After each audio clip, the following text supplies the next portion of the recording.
শ্রী শ্রী অনুকূলচন্দ্র ঠাকুরের আলোচনা। জয়গুরু। টুকরো টুকরো অনেক ঘটনা আছে। তখন পার্লারের পাশে যেখানে এখন শ্রী শ্রী পিতৃদেবের চৌকি পাতা আছে তার একটু দক্ষিণে ছিল একটা কাঠের বাদাম ঘেরা উঁচু বারান্দা সহ ঘর। ঘরটিও উম বাতাম ঘেরা। বাকি জায়গাটা কাঠের কারখানা পর্যন্ত ফাঁকা। দোল মঞ্চ তখন তৈরি হয়নি। নিরালা নির্বিষেও ছিল না।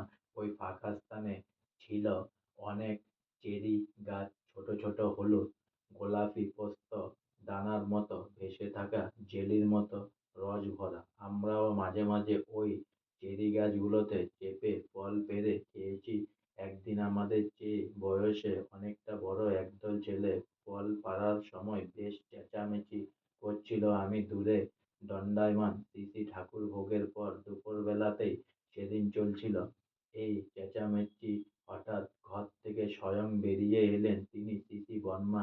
গম্ভীর মুখে দাঁড়িয়ে হাত তুলে ডাকলেন, এ শোন এদিকে। তাকে দেখে দুই একজন ধূপ ধাপ নেমে জোর দৌড় লাগলো। বাকি দুই তিনজন ধীরে ধীরে পৌঁছলো তার কাছাকাছি। নীরব দর্শক হিসাবে আমিও এগোচ্ছি একটু দূরত্ব রেখে পায়ে পায়ে। জল দগম্ভীর কণ্ঠে জিজ্ঞেস করলেন, তোরা যে ভর দুপুরে এত চেল্লাস, ঠাকুর বিশ্রাম করছেন। এখন তার ঘুম ভেঙে গেলে তার শরীর খারাপ হবে না? তার কষ্ট হলে তোদের ভালো লাগবে? শুনতে শুনতে সেই বড়দের একজন কেঁদে ফেলল, আর কখনোই করব না বর্মা। সত্যি শ্রী শ্রী ঠাকুরের তো কষ্ট হতে পারে ভেবে ওই বয়সে আমরাও কান্নায় ভিজে এলো চোখ। প্রতিজ্ঞা করলাম মনে মনে, আর কখনো দুপুরে আসবো না। যাইও যাইওনি আর কোনোদিন দিন।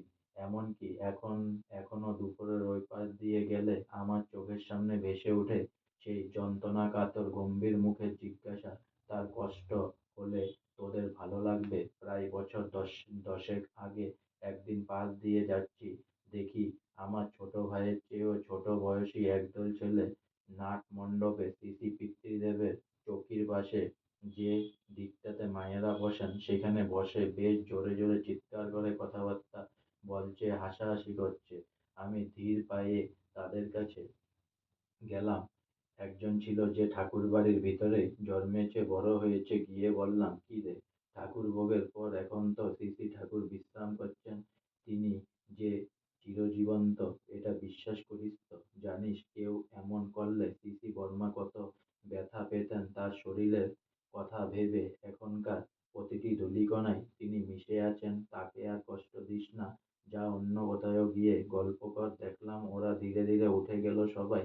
এই ছেলেটি বলল, কাকু, আমাদের বড় ভুল হচ্ছিল, আর এ সময় এখানে বসে সব করবো না।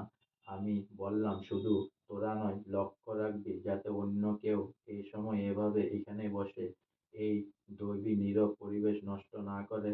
বিনয় সম্মোহিত দৃঢ়তা নিয়ে তাদের বুঝাবি বাবা।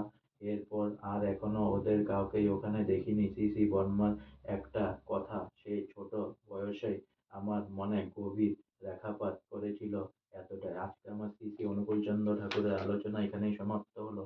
তাই অনেক অনেক সাবস্ক্রাইব করুন, অনেক অনেক লাইক করুন, অনেক অনেক ভালো থাকুন, অনেক অনেক সুস্থ